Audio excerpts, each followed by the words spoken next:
Acredito que essa seja a diferença mais gritante desses 4 anos para cá. Agora, a gente tem se falado muito nos últimos dias, principalmente nas redes sociais, a respeito do voto útil. Eu queria que a senhora explicasse o que é o voto útil e como que ele pode mudar aí o cenário do resultado da eleição. Tá.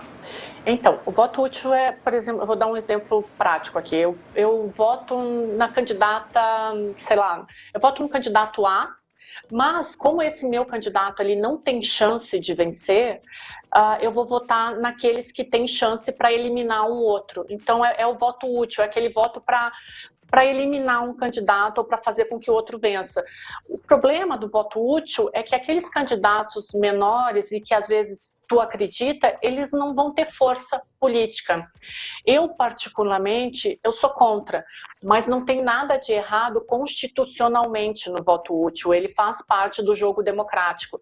Então, por exemplo, vou dar o exemplo aqui dos candidatos menores. Se tu é um simpatizante da Simone Tebet, mas tu vê que ela não tem chance de vencer e que a polarização está entre Lula e Bolsonaro, tu opta por votar em um deles para tirar o outro. Só que aquela candidata que tu gosta, ela acaba perdendo força na política, né? Então é um jogo que acaba danificando um pouco a democracia, mas ele faz parte das regras do jogo, né? E numa disputa tão polarizada como a gente tem visto, onde 80% das pessoas nas pesquisas declararam que já sabem quem vão votar e esses votos devem ir para Lula e Bolsonaro, o voto útil nessa eleição de 2022, e aí eu respondo também a tua pergunta anterior, que é um outro diferencial, o voto útil nessa eleição ele pode fazer a diferença entre uma decisão em primeiro turno e segundo turno, porque a margem de intenção de voto do Lula, ela é muito pequena. Então vai ser que a gente sempre fala que em política cada voto importa, mas nessa eleição de 2022 realmente cada voto importa.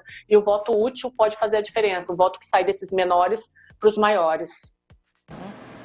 Deise, a senhora, voltando aqui um pouquinho, né? A senhora falou que uma das principais diferenças é que agora as pessoas têm votado em personagens, né? E não ali mais na coligação, como era antigamente, no partido, né? Esse ano a gente tem aí como os principais destaques, principalmente nos últimos dias, claro, o ex-presidente Lula, o presidente Jair Bolsonaro e também o padre Kelmo, que chamou muita atenção das pessoas no último debate, né? Eu gostaria que a senhora fizesse aí um comentário a respeito da personalidade dessas pessoas e como que elas atingem o eleitor de certa forma, né? Sabe que eu sempre estudei o que a gente chama de sociedade do espetáculo, né? Que é essa política onde o que importa é aparecer. Então tem uma frase que a gente analisa muito, que é o que é bom aparece, o que aparece é bom. Né? Não importa se é o padre Kelvin, se é Lula, Bolsonaro, o que é bom aparece. E a gente entende que se aparece é bom, então a gente acaba institucionalizando isso. O padre Kelvin, ele conseguiu os minutos de fama dele, né, os 15 minutos de fama, se tornando um estereótipo de si mesmo, né, é um espetáculo de si mesmo, né, ele entrou, por exemplo, no último debate, muito agressivo, desrespeitando regras, mas ele acabou chamando a atenção. A diferença é que ele não apresentou propostas e apresentou até um certo desconhecimento de propostas como saúde, educação, né, que mal foram debatidas, né? Porque a gente está vivendo justamente esse culto de personalidade e a gente está discutindo costumes e valores em vez de propostas para melhorar o país. E o padre Kelvin é um exemplo dessa personificação da política, né, onde o que importa mesmo é a lacração, as frases de efeito, o próprio show midiático, né, a política acaba sendo uma encenação. Né, o Shakespeare tem uma frase que é muito bonita, que ele diz assim, o mundo inteiro é uma cena, e a política está se transformando nessa cena, né. E aí quem acaba prejudicado é a população, né, Deise? Assim, a gente vê poucas propostas, vê ali mais um embate, mas as propostas que são importantes, inclusive para o eleitor cobrar, né, no futuro, para o futuro presidente ou mulher que foi eleita presidente também, né? Então a falta de uma proposta ali colocada em rede nacional acaba dificultando também o futuro do eleitor na hora de cobrar esses políticos, né? Com certeza, porque se a gente for parar para ver nessa eleição, a gente discutiu muito pouco saúde, educação, transporte público, que eram temas que sempre eram privilegiados em debates eleitorais e na própria propaganda política. O que a gente tem visto nos últimos anos é justamente uma discussão de pauta de costumes e até uma agressividade, né?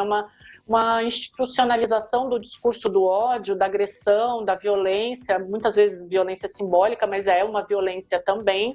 E a gente deixou de lado essas discussões que realmente interessam e que vão afetar todos nós a partir do momento em que a gente decidir uma eleição, né? Então, o Padre Kelvin, ele é talvez um resumo da sociedade que nós estamos vivendo. A gente está discutindo muito mais características pessoais dos candidatos do que se eles têm as propostas que a gente urgentemente precisa, né? Então, acaba sendo um desserviço para a democracia. Constitucionalmente, o padre deveria estar nos debates, né? É o que a lei eleitoral exige.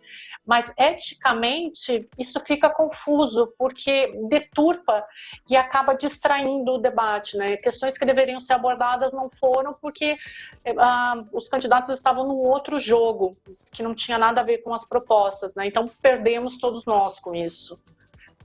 Agora, falando especificamente a respeito do presidente, candidato à reeleição, Jair Bolsonaro. A senhora percebeu aí nesses últimos dias de campanha uma certa mudança na abordagem dele? Hoje ele votou, né? Ele reclamou ali que a imprensa não deu divulgação para os últimos atos de campanha, mas falou que vença o melhor.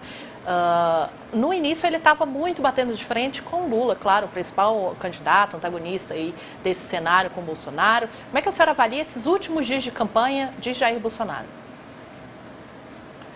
Os últimos dias normalmente são os mais importantes, né? Porque a política ela é de emoção, ela é de paixão, né?